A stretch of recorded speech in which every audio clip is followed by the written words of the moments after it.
everybody, this is Brian. And I'm Logan, and this is Tops. Sup? And this is Bottoms. Sup? Whoa. And this is Chapo. Sup? Avocado. The night is dark and full of terrors. Oh no, God, I'm scared. And we're Crush Cards. Hi, team. Happy Wednesday, my wicked wizards and witches. Welcome to Boogie-O. For those of you who don't know, the month is October, and we are doing something different. We're doing Boogie-O. Boo! Oh, did I scare ya? That's okay. I'll get you eventually. Boo! Oh, got you that time.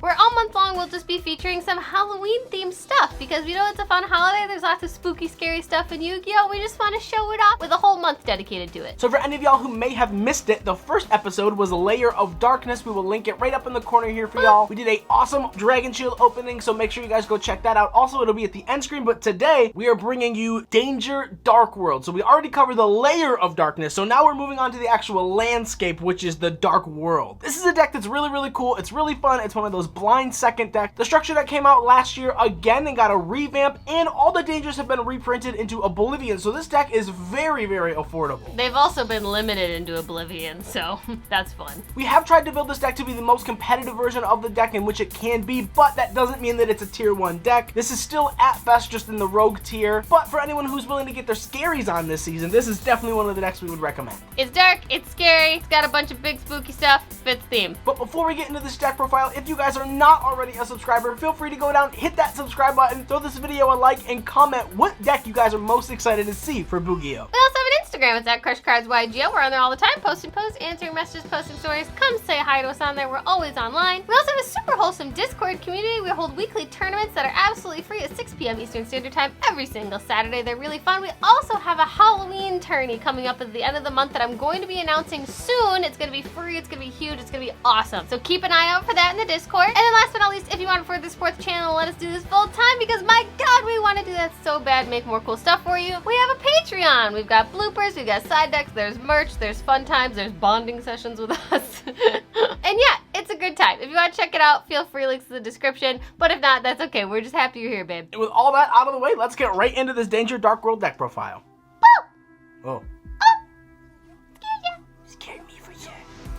So starting off, we are playing double copies of Grapha, Dragon Lord of the Dark World. It's really, really cool because I actually always thought that this was the Graph and Seer that were on the ban list, but it's not. It's just Grapha. We just can't read. Typical Yu-Gi-Oh players. But Grapha has two really, really good effects. The first one is if it is discarded by a card effect, you get to pop a card on the field. Doesn't have to be monster. It can be anything on the field. It's really, really cool. The only downside to that is that it does target, and then it has an additional effect where if this card is in your graveyard, you can special summon it by returning one face-up Dark World monster you control to the hand. So that's really cool. So if you do wind up getting some of your Dark World monsters on the field, you can special summon this by bouncing that card back to your hand and then getting this out of your graveyard, just allowing you to recycle some of your Dark World monsters. It's a level 8, it's a dark, this is the boss monster of the deck. And he's eco-friendly because he recycles. And then we are playing triple copies of Beige, Vanguard of the Dark World. Beige is literally just one of the best cards in the deck because if this card is discarded to the graveyard, you just special summon it from the graveyard. It's literally Tsuchinoko. Like, it's funny that all of these Dark World monsters are basically all just danger cards. That's a really good card. If only he was a tuner, he'd be really relevant in this meta, but you know what, it's okay, Beige. But he is a dark, he is a level 4, there's a lot of really good synergy with this card. This is 1600 normal summon, so this card's really, really strong. And then moving on for our Dark World monsters, we are playing triple copies of Brow, Huntsman of the Dark World. Brow is basically just, once again, another copy of a danger monster, because if it's discarded off of a card effect, it just draws you a card when it hits the graveyard. So you don't actually lose hand advantage. And if it's discarded off of an opponent's card effect, not your own, you get to draw an additional card, so that's kind of neat. Yeah, all the Dark World monsters have additional effects if they're hit off of like a discard via your opponent's card effects, but that literally almost never happens. Even with all the things that are running around in the metagame right now, they don't discard cards, they just like straight rip them out of your hand, so it's unfortunate. How gentle. And then rounding off for the Dark World monsters, we are playing double copies of Snow Unlight of the Dark World. This is probably the most convoluted card text I've ever read. Oh, I want to read it. If this card is discarded to the graveyard by a card effect. So that's the cost, right? That's the cost of if it's discarded to the graveyard by a card effect, aka your own. The next like 12 sentences are completely separate, and then we get back into the actual effect once we resolve the cost. So now it says, if it was discarded from your hand to your graveyard by an opponent's card effect, you can target a monster in your opponent's graveyard, add 1 Dark World card from your deck to your hand. So that's the actual effect. So what this card should have said is, if this card is discarded to your graveyard by a card effect, add 1 Dark World card from your deck to your hand. Then, if this card was discarded by your opponent's effect, you do the other thing. But like this card literally says, if this is discarded, you search any Dark World card from your deck to your hand. Once again, the most convoluted card text ever printed in the entire game. Wow, that was a really long way of saying search a card. Yeah, I know. Also, I don't work at Konami. I don't know who designed these cards, but could someone explain to me why they're all written like snow with 2 W's, beige with 2 I's, and brow with 2 W's? Did they just not want to write the actual words, or were they trying to be cool about it? You didn't know? Snow's copywritten. What about beige? That's also a color that's copywritten. Wait, what about brow? That's the part above my eye. I copywrote that. I don't get it. Is it really that, guys? Is that really what it is? Am I just not up and with it? I don't know. You owe me 10 cents for saying the word brow. Thanks. Comment section, please let Logan know what's happening. All right, moving on to the scariest part of the package. We're playing a whole ton of dangers in this deck, and I mean like half the deck is dangers, guys. So we've got triple Danger Bigfoot, triple Thundy Dundee Birdie, and then 1 little Canadian Ogopogo. Because for those of y'all who didn't know, he's a Canadian fish. Look at him. He's also secret rare. Yeah, wow. thanks, Megatens. Wow. So, in case anyone did not know what these cards do, I'm pretty sure everyone does, but Bigfoot pops a face-up card if it's discarded. Thunderbird pops a set card if it's discarded. And then Ogopogo really does nothing. I mean, it is a level 8, so we do play it because it's a big body. It's a 3K booty, so we do want that defense sometimes if we can't go off and kill our opponent in 1 turn. But the additional effect, if it's discarded, is it Foolish Burials any danger monster from your deck to your graveyard. We are, spoiler alert, playing Chupacabra, so if you do wind up hitting the Chupacabra, you can just Foolish anything you want to special summon. This is just your level 8 package, basically. Big beefy boys. All right, moving on to the level 4 dangers, we have triple Mothman, double Chupacabra. Yo, that Euro print Mothman looks so freaking clean. He does look pretty nice. We ordered these on TCG Player and they just came Euro print, which is a plus because we love Euro print cards. So Dangered Mothman is actually probably one of the best cards in this deck because not only does it take on an actual card effect from this deck, which is Dark World Dealings, it allows you to play 6 copies of Dark World Dealings because if this card is discarded, each player draws 1 card and discards 1 card. And then Dangered Chupacabra, if the card is discarded, special summon any danger monster from your graveyard to your side of the field. And if we didn't say it before, for anyone who doesn't know, every time one of the danger monsters is special summoned, you draw a card. Danger! And then last for the danger package, we're moving on to our sweet little one-ups. We've got Jack, we've got Nessie, and we've got, we got Suchi Silco. Hi, son. Oh, look at me, sweet boy. So scary. These poor cards are at 1 because they're really, really good. So Jackalope gets you a free body in defense position, Nessie will search any danger monster, and Tsuchinoko will special itself for free. Oh, I got you that time. You weren't ready. But yeah, basically Konami thought they were too scary to keep it 3, so they limited them. It's okay. They're just playing into the Bukio theme. So thanks Konami for coming in clutch and, you know, limiting my sweet boy. And then for the last card in the deck, we are playing the 1 copy of Black Wings Zephyros the Elite. This card is a dark monster, and if this card is in your graveyard, you can return 1 face-up card you control to the hand and then special summon this card, and if you do, you take 400 points of damage. You can only do this once per duel, but the great thing about this is if you do wind up discarding this off of a danger card and then you special the danger, you can just special summon this card from your graveyard and then bounce that danger back to your hand, and because the dangers are not a hard once per turn, you can just try to special summon that danger again to go +1. So it's really utility. It is a level 4. We are playing a few rank 4s in this deck, so it's really cool. It's really great utility. You don't have to play this card. I think we're at like 43 or 44 for this deck, but realistically, it's a blind second deck. It's got a ton of draw power, and it just breaks boards like nobody's business. So 44 is totally acceptable in this deck. And then as if this deck doesn't draw enough, we're playing Allure of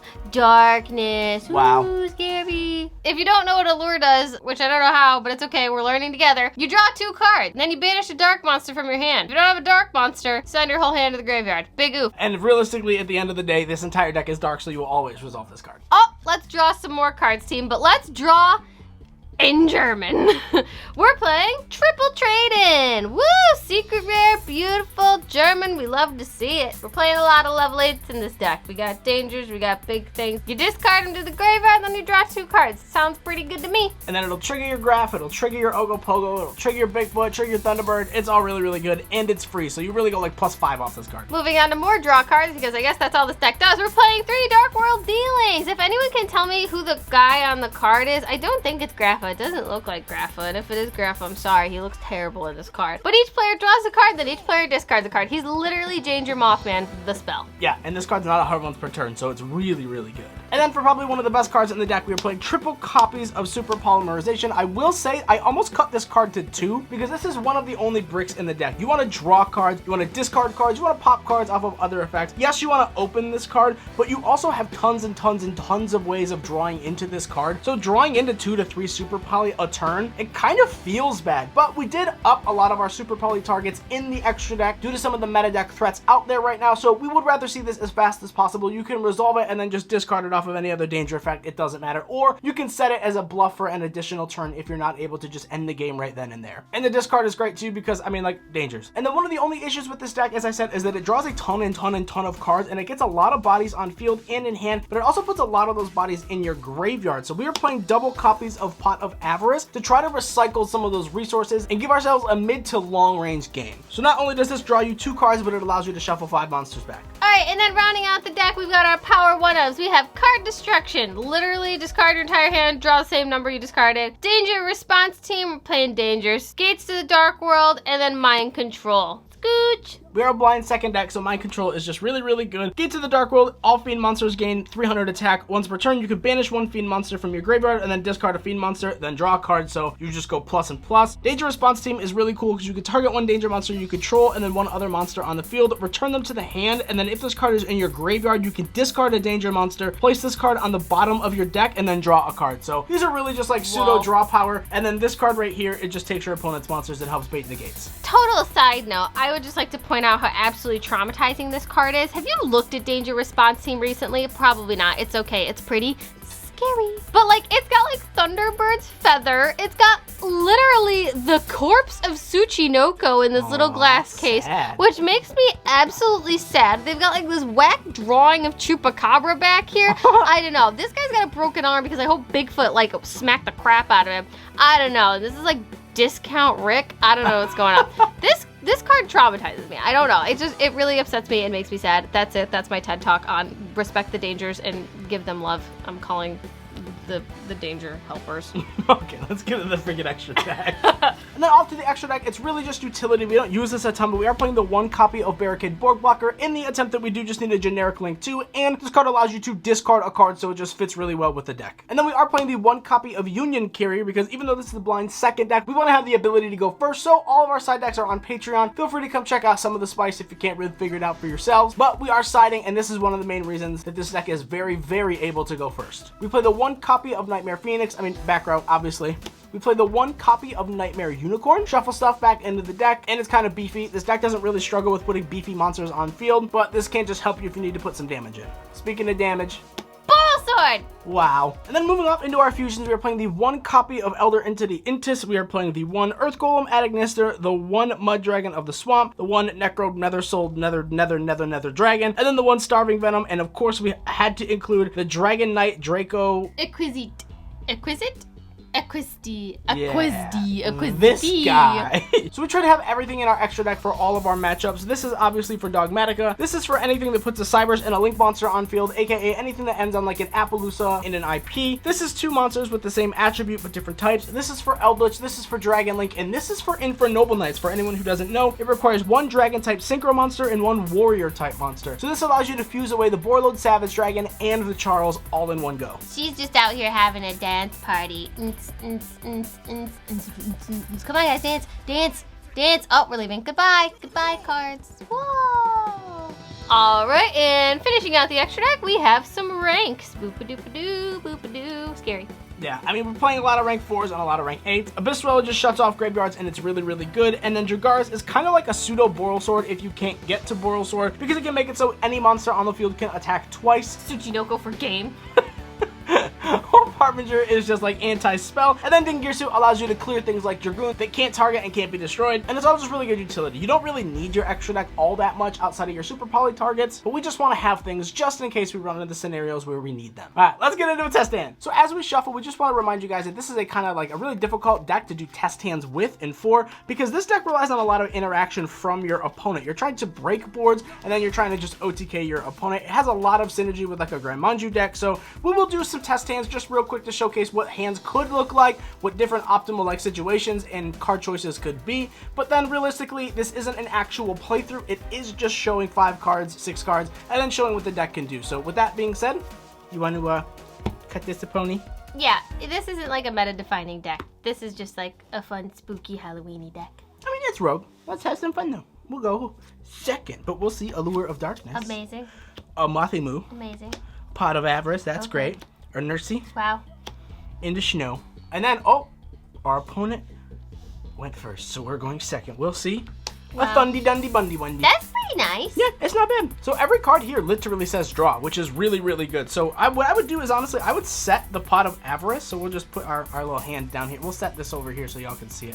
So we'll set the Pot of Avarice for later on. We don't want to lose it off of a danger activation, but we do have a ton of these, and we are playing Mothman and Thunderbird at 3. So the first thing that I would do here, just to try to bait some negates, is I would activate Allure of Darkness. So we'll activate Allure. We'll draw 2.